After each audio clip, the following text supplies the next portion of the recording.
We believe that civilization has been created under the pressure of the exigencies of life at the cost of satisfaction or the instincts.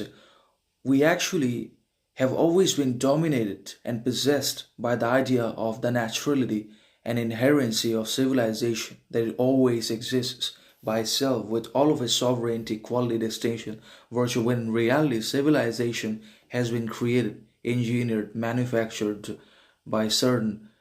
people in the world that never wanted anything good about ourselves for ourselves either, and that's why they created first of all civilization, tamed and started subduing one after another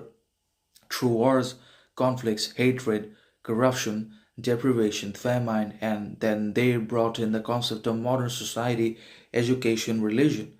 that obviously put all of us to sleep and to perpetual, permanent, and never ending ignorance, arrogance, aggression, impulse driven behavior, and destroyed us fundamentally for who we are, what we represent, and what we could have become, conquered, achieved, performed in our lives. Now, obviously, is a forgotten story and impossible because of the restrictions, prohibitions, hindrances put before us by modern society itself. We have been put into repression in our instincts, desires, and complexes, drives, and impulses. We cannot exercise all these biological and natural imperatives because we have chosen to repress ourselves, and even if we don't, then also we are going to be repressed. We're going to be systematically put into repression in the name of pleasure, satisfaction, possession, goods, success, fame, when in reality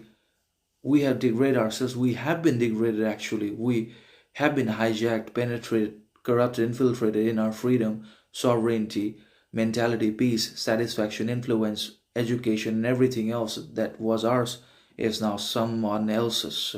That is fundamentally evil in himself. So obviously, civilization is a construct and always collapses. It always suffers, struggles, fractures itself because it could never it together because of the individual differences and distinctions. We are not allowed to live with our distinctions because we are a civilization, because we are in and within a modern society. But if we had been allowed to live with all of our differences, then also it would be chaotic because one man is fundamentally different from another because of success, possession, wealth, and then in that context, there is only going to be hatred, animosity, and a state of constant, never ending hostility between men, between one another for superiority or inferiority, possession or absence of wealth, privilege, success, fame, or it could be